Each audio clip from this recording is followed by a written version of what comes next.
How. How.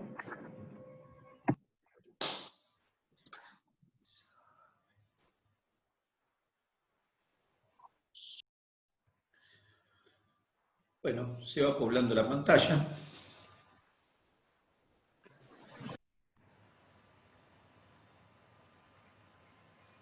Bueno, entonces decíamos que las gastritis crónicas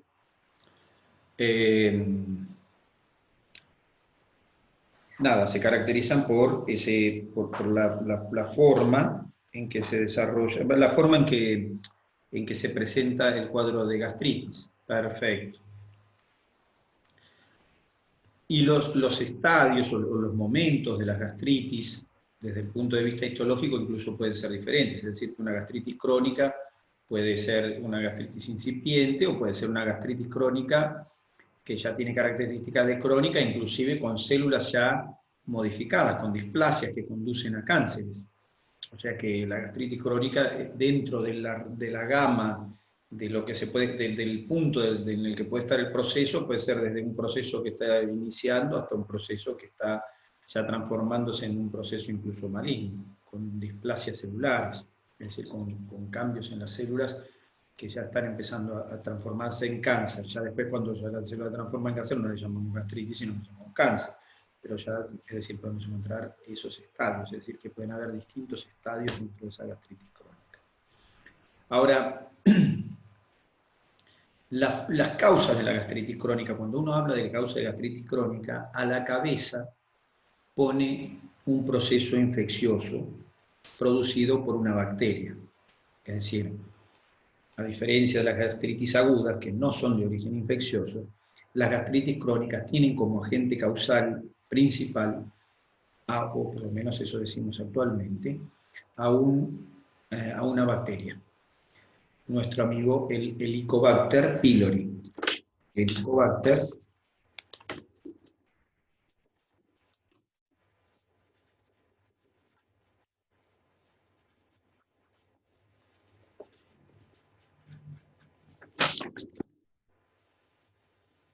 Helicobacter pylori. Entonces, ese es el agente causal principal, o una de las causas principales de gastritis crónica. Pero después existen otras causas de gastritis crónica que no son las de la gastritis aguda. Tenemos, por ejemplo, causas inmunológicas, como la gastritis producida por anticuerpos, como es el caso de la gastritis de la anemia perniciosa. Es decir, la anemia perniciosa es un proceso inflamatorio en el que se ataca las células parietales del estómago con anticuerpos y que eso, por supuesto, causa lesión de las células que están en la mucosa, como son las células parietales, pero la consecuencia también es la presencia de un proceso inflamatorio, es decir, se inflama la mucosa también. Entonces, infecciones por Helicobacter, procesos inmunológicos, causas tóxicas, es decir, toxicidad, como por ejemplo con el alcohol o con el cigarrillo, también pueden ser generadoras, o con algunos fármacos, cigarrillo, alcohol, pueden ser causantes de gastritis crónica. Después de algunas cirugías puede aparecer lesiones crónicas. Ahora en este caso, cuando se hacen algunas gastrectomías que se hacen sobre la zona pilórica, entonces puede pasar que queda la comunicación entre el estómago y el duodeno, queda permeable y entonces puede haber reflujo del duodeno hacia el estómago. Y el reflujo del líquido, del jugo duodenal, de lo que hay en el duodeno, del líquido que queda en el duodeno, que es alcalino, puede dañar las células gástricas al punto de generar una gastritis crónica. Puede ser la gastritis crónica producida también por radiación. la radiación, por ejemplo, en pacientes que tienen que ser irradiados por procesos neoplásicos, ¿no es cierto?, por tumores. Enfermedades que traen granulomas. ¿Qué es un granuloma? Un granuloma es una lesión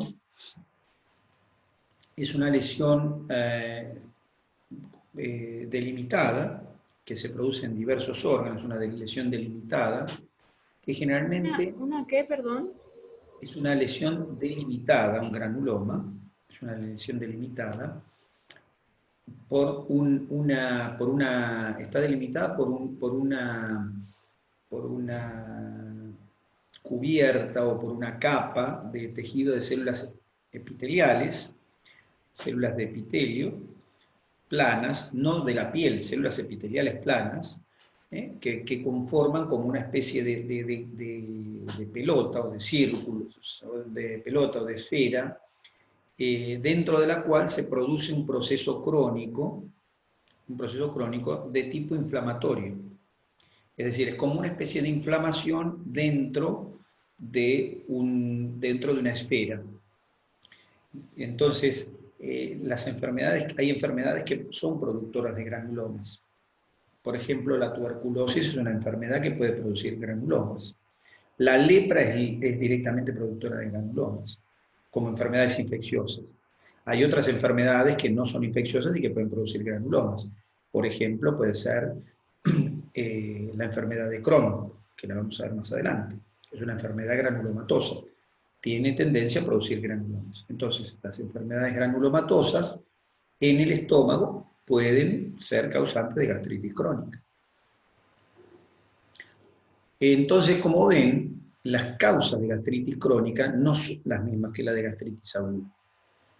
Está bien, el cigarrillo y el alcohol, bueno, pero no son la misma causa, la misma forma de producción de la gastritis aguda, que es un proceso que se produce en el momento con circunstancias que atañen al momento en particular. En general, las gastritis crónicas pueden presentarse como algo inicialmente como crónico, pero generalmente requieren de un tiempo de evolución.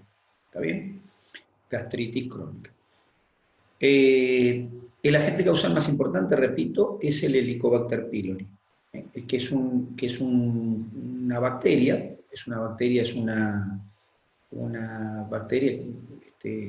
alargadita, es una bacteria alargada que tiene la capacidad de vivir en el estómago. Claro, uno cuando dice en el estómago no se puede vivir, no hay bacterias que puedan vivir en el estómago supuestamente, porque las bacterias que viven en el estómago, la luz del estómago es totalmente tóxica. Sin embargo, el Helicobacter puede vivir en el estómago, pero no en la luz, estrictamente la luz, sino en la zona que se encuentra entre el moco, que cubre la pared, entre el moco y la célula epitelial. Es decir, como que se apoya en la célula epitelial y queda cubierto por el moco. ¿Está bien? Entonces el Helicobacter es una bacteria de mucha incidencia en el mundo. ¿Está bien? Muchas personas tienen el Helicobacter. Bueno, yo digo tienen, por ahí yo también la tenga y no lo sé. Y justamente no se enteran de que lo tienen. Es decir, hay una gran cantidad de gente que está colonizada, es decir, la tasa de colonización de este germen es muy alta, ¿está bien? Coloniza mucha gente, especialmente después de los 40 años.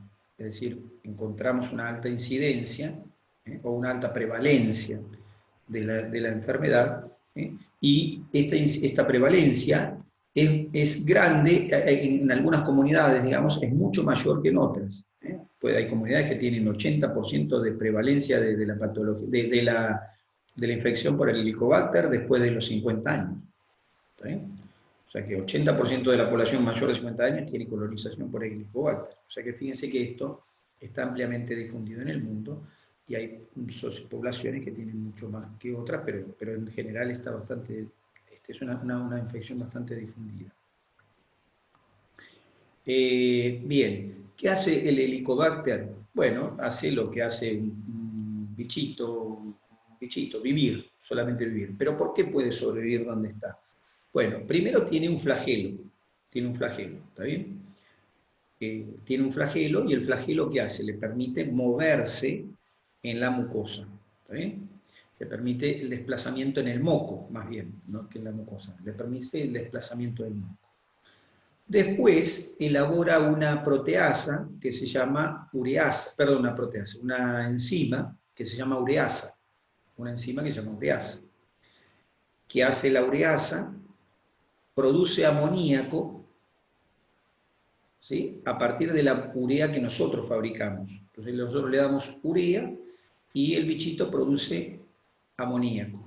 ¿Y qué pasa con el amoníaco? El amoníaco le amortigua localmente, donde está viviendo, le amortigua el pH. ¿Por qué? Porque neutraliza parcialmente el ácido gástrico. Entonces se genera como su propio microclima. El tipo se mueve en el moco, fabrica, neutraliza el hidrógeno, ¿está bien? Tanto neutraliza el hidrógeno que la urea es un metabolito nitrogenado, ¿está bien? Es un metabolito nitrogenado. Y cuando se neutraliza el hidrógeno, el nitrógeno de la urea se libera. Y nosotros podemos hacer un test y medir el nitrógeno ureico que se elimina en la boca, por la boca, cuando la persona exhala el contenido gástrico. Entonces expulsa el contenido gástrico del paciente y nosotros le podemos medir los metabolitos ureicos que son volátiles.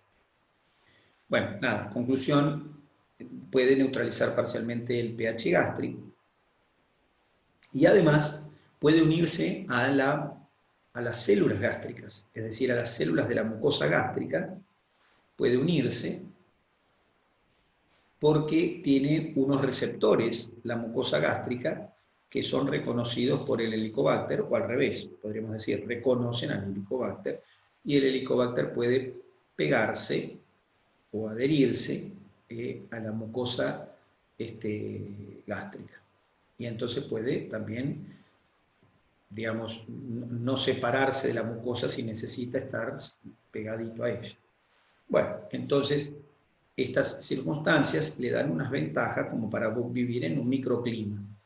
Ahora, una vez que el Helicobacter se crea su clima, entonces se puede dividir, se puede reproducirse y vivir allí en el estómago. Y una vez que se empieza a reproducir, por supuesto, empieza a utilizar, porque eso es una bacteria, por lo tanto es una célula, por lo tanto necesita comida. ¿Y la comida de dónde la saca? La saca del mismo lugar que la sacan nuestras células. Es decir, que la célula se va a alimentar de las propias, de los propios nutrientes que se van a alimentar nuestras células. Va a competir, es la palabra esta, va a competir por los nutrientes con nuestras células de la mucosa. Eso va a producir en la mucosa, puede producir, por supuesto, muerte de algunas células, y como el bichito se reproduce, y se reproduce, y se reproduce, por supuesto que eso puede llegar a lesionar, ¿sí?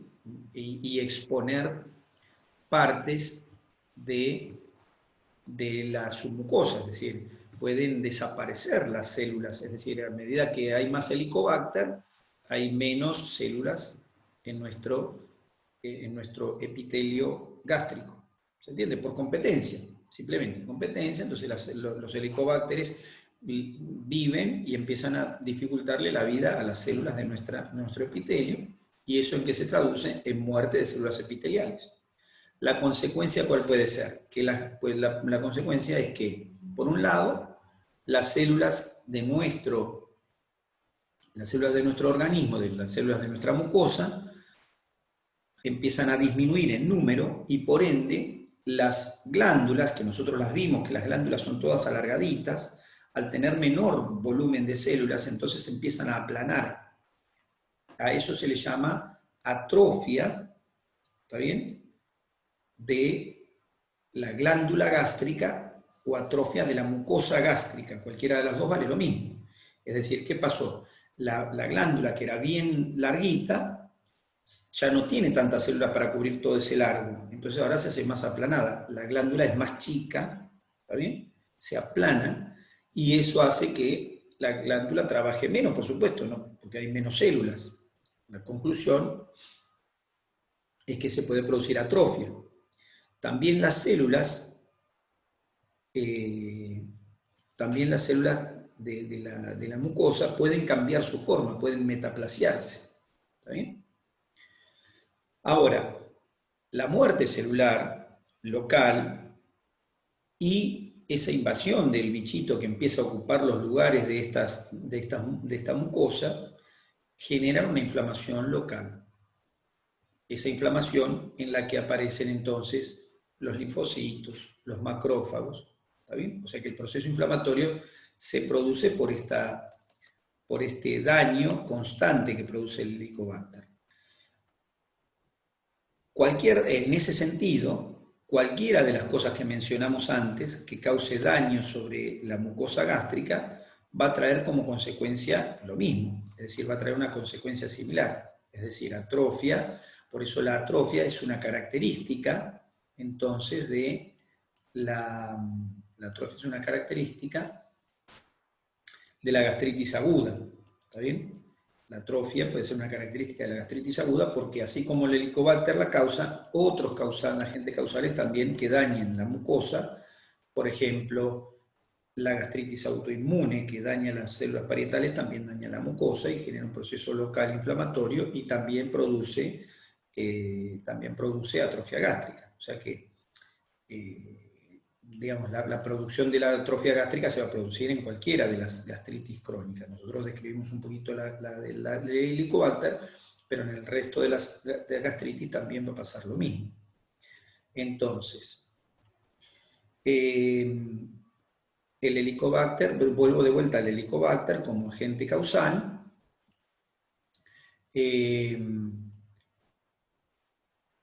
El Helicobacter como agente causal, decía, pero lo que estoy tratando es de guardar la previa, ahí está, estoy guardando la previa para que no se me pierda la nueva. Está. Perfecto. Muy bien. Bueno, entonces,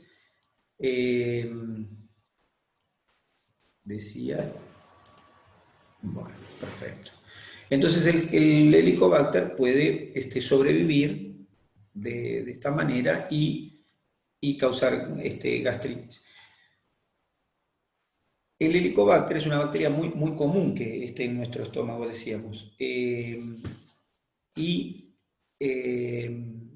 puede vivir por muchos años en nuestro estómago. Es decir, esta característica de poder sobrevivir ahí permite que pueda vivir por muchos años, y entonces nosotros podemos tener procesos de gastritis crónica que estén activos con síntomas o sin ellos durante mucho tiempo.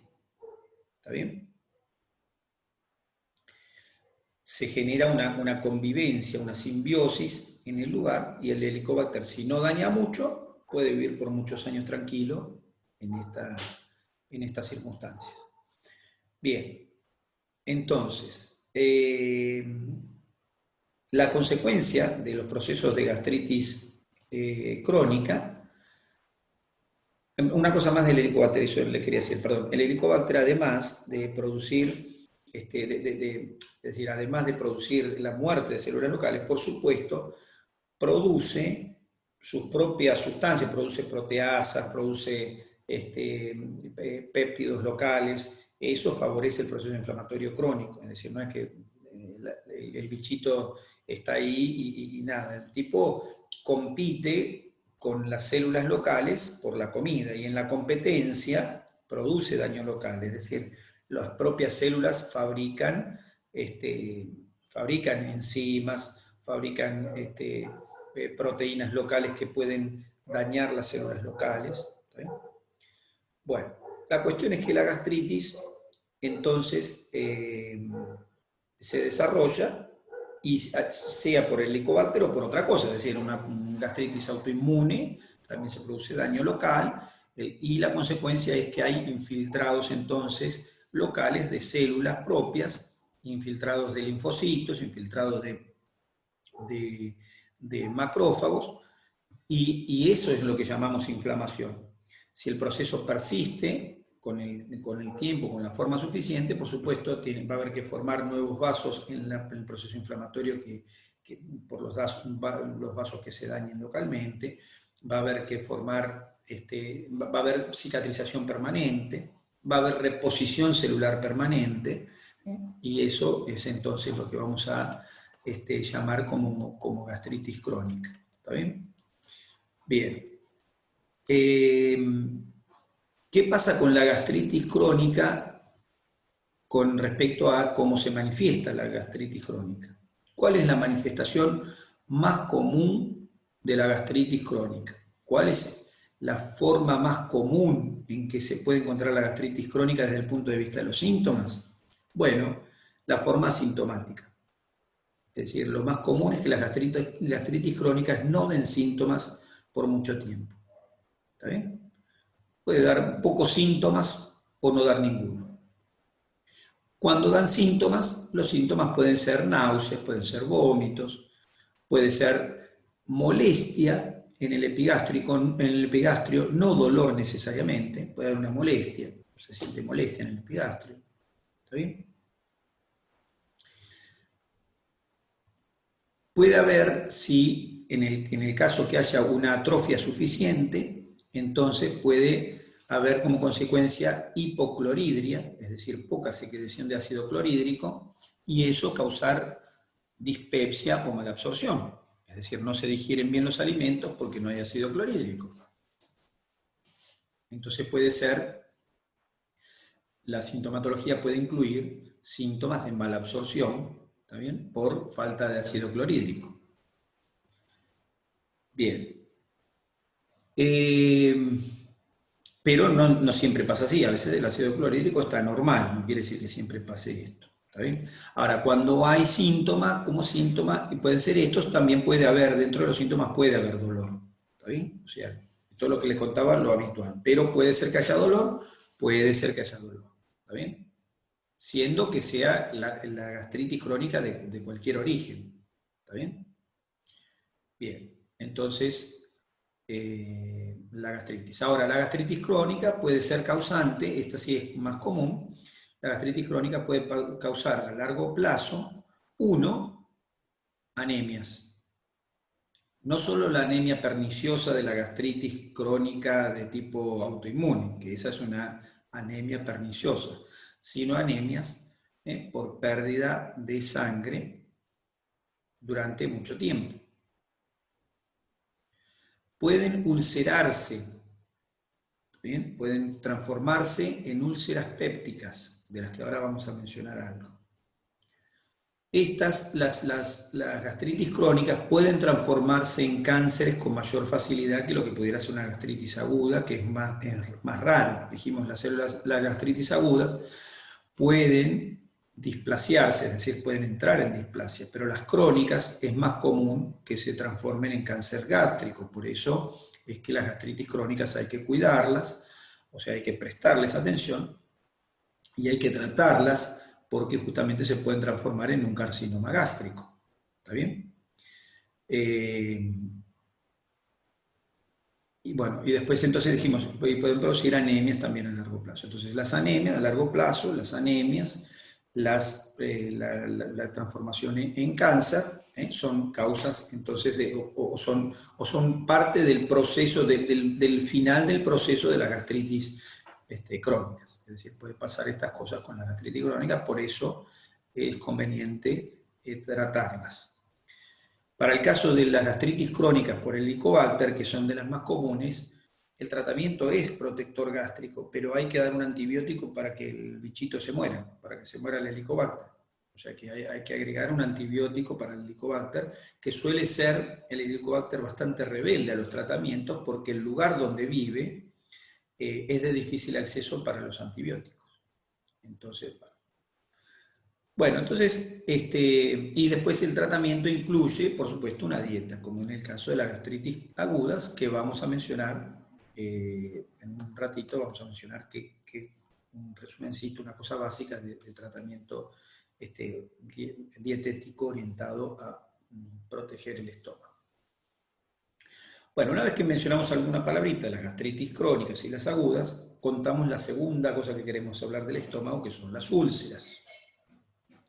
Enfermedad ulcerosa, entonces, enfermedad ulcerosa del estómago.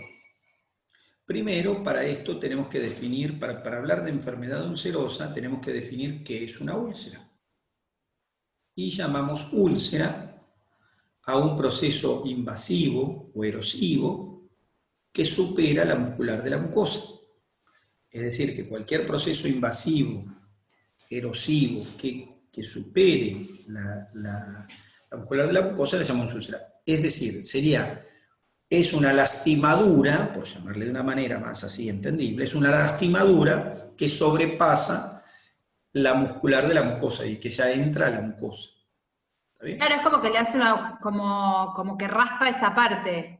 O Claro, sea, no sé cómo explicarlo, pero como que una lastimadura. claro, Justamente. claro. Es como si Como que vos queda expuesta una parte, claro, como si vos que tenés, no por tendría que estar ejemplo, expuesta. claro, vos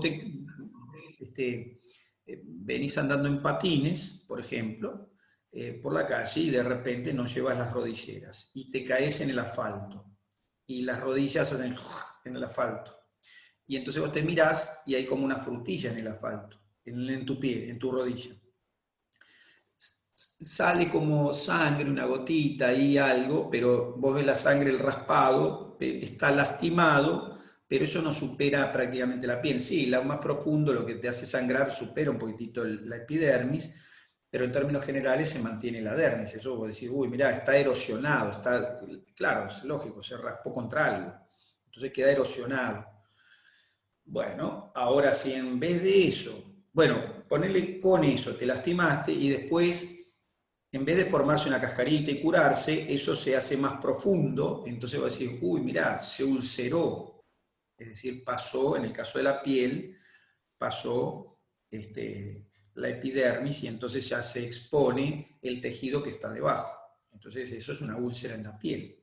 En el caso del estómago, lo que tiene que superarse es la muscular de la mucosa. Ya cuando entramos en la mucosa, cuando la lesión implica la mucosa, entonces ahí le llamamos úlcera. De ahí, desde la mucosa hasta la perforación de la úlcera, que es atravesar toda la pared, esa erosión, atravesar toda la pared, llamamos a todo úlcera de la misma manera. O sea que úlcera, si está lesionado la mucosa, si está lesionada si está comprometida la mucosa, si está comprometida la muscular del órgano, si está comprometida la adventicia o agujereado, todo, igual sigue siendo úlcera. Que puede ser una úlcera superficial o profunda o una úlcera perforada. ¿Está bien? O sea que la úlcera, sería como la definición de la úlcera. ¿Está bien? Bien. Ahora, las úlceras del estómago, las úlceras del estómago se las puede dividir básicamente en dos tipos bien, bastante definidos. ¿Está bien? Entonces tenemos un tipo de úlceras a las que llamamos úlceras pépticas. ¿Está bien? La úlcera péptica. Y luego tenemos lo que llamamos la úlcera gástrica. ¿Está bien? Bueno, pero uno dice úlcera gástrica, sí, se llaman así, úlcera péptica y úlcera gástrica. ¿Está bien? Es la forma en que se llaman las úlceras estas del estómago, que uno puede decir úlceras gástricas en general, pero cuando uno dice úlcera gástrica, en realidad está haciendo referencia a la úlcera gástrica aguda, que es mejor llamarle así. Sería entonces tengo la úlcera péptica y la úlcera gástrica, a la que le vamos a poner entre paréntesis aguda. ¿Está bien? Para definirla, ¿por qué? Para diferenciarla, para que cuando yo diga úlcera gástrica no me refiera a las dos, me estoy refiriendo a las dos, y cuando diga la aguda, me estoy refiriendo a una y a la péptica a la otra. ¿Se entiende? O sea, úlcera gástrica a las dos, aguda, péptica. ¿Está bien? Perfecto. Entonces, ¿qué son las cosas de estas úlceras? ¿Que son diferentes? Son diferentes. Pero las dos se llaman úlcera porque la lesión pasa a la muscular de la mucosa. Sí, es que eso las define. Eso es lo que tienen en común. Lo que es la úlcera gástrica aguda tiene en común con la úlcera péptica. ¿Está bien? Lo común básico es que las dos úlceras tienen que ser lesiones que sobrepasan la muscular de la mucosa. Entonces,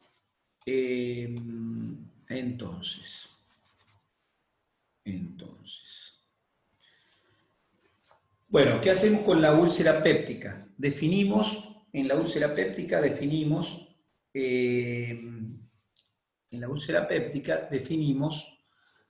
qué la causa la úlcera péptica. O definimos dónde se ubica la úlcera péptica. La úlcera péptica, que es una úlcera gástrica, que es una úlcera del estómago, diría uno, en realidad tiene como lugar de asiento no solo el estómago. O sea que la úlcera péptica entra dentro de úlceras gástricas, pero ojo, porque la úlcera péptica se puede ubicar en otros órganos. Tanto es así que es muy frecuente la ubicación de la úlcera péptica en el duodeno, en la primera porción del duodeno. O sea que, ¿dónde se ubica la úlcera péptica? Bueno, se puede ubicar en el estómago, sí, en la porción antral generalmente. ¿Se puede ubicar en el duodeno? Sí, con mucha frecuencia. ¿Se puede presentar en el estómago en la unión gastroesofágica? Sí, por supuesto. Pero se puede presentar también, por ejemplo, cuando se hacen operaciones y se une el estómago al yeyuno, se puede presentar en la unión entre el estómago y el yeyuno. E incluso puede haber úlceras gástricas que están fuera del estómago. Úlceras pépticas, perdón, que pueden estar fuera del estómago. ¿Pero siempre dentro del tubo digestivo? Todo en el tubo digestivo. Sí. Hasta ahora nombré todo el tubo digestivo, pero la única que no está en relación al estómago, todas estas están en relación al estómago. Puede ser duodeno, pero está al lado del estómago. No es que va en la primera porción del duodeno. Pero digo, hay un ejemplo especial que en el tubo digestivo se puede producir una úlcera péptica sin necesidad de tener relación con el estómago. ¿Cuál es ese caso? Ese caso es las úlceras que se producen en la unión entre el yeyuno y el ilion. Algunas veces, en la unión entre el yeyuno y el ilion, hay una porción de mucosa que está cambiada por la mucosa gástrica. O sea, hay un pedacito de mucosa gástrica en la unión del yeyuno con el ilion. Cuando eso sucede, ese tejido también secreta y forma un tipo de úlcera que se llaman especiales.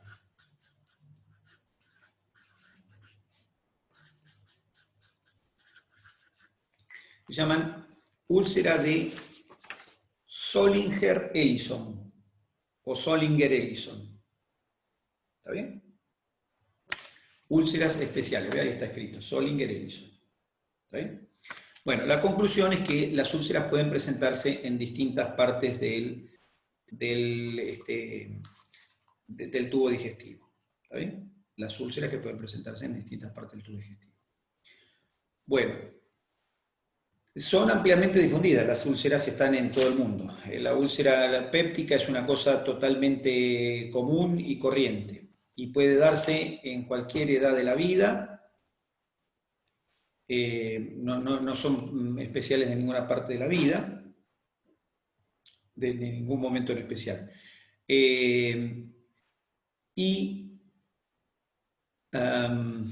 ¿Cómo se producen? Bueno, lo mismo, no tenemos la causa específica de cómo se producen, pero lo que sí creemos es que en las úlceras pépticas juega un papel importante el ácido clorhídrico. Es decir, la secreción clorhídrica parece ser el mecanismo, o parece ser el agente causal, o el agente que inicia este proceso. ¿Está bien? Es decir, que el mecanismo está es decir, el mecanismo de desarrollo no lo conocemos específicamente, pero creemos que lo que va a causar el daño está relacionado con el ácido clorhídrico, aún cuando haya úlceras pépticas en las cuales haya hipocloridria. ¿Está bien? Aún cuando haya hipocloridria. A veces hay poco ácido clorhídrico, pero se supone que es el ácido clorhídrico el causante de la lesión. O sea que no tiene que ver necesariamente con que haya mucho ácido clorhídrico, pero sí con que sea el causante. ¿Está bien? O el desencadenante. Y, por supuesto, los factores protectivos no alcanzan o están disminuidos asociados a esa exposición al ácido clorhídrico. ¿De acuerdo?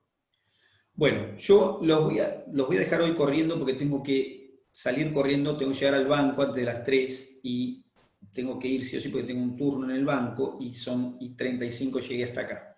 ¿De acuerdo? Nos vemos mañana a la noche. ¿De acuerdo? Perfecto. Y me voy Chao, profe. a bancarizado. Listo. Chao, gente.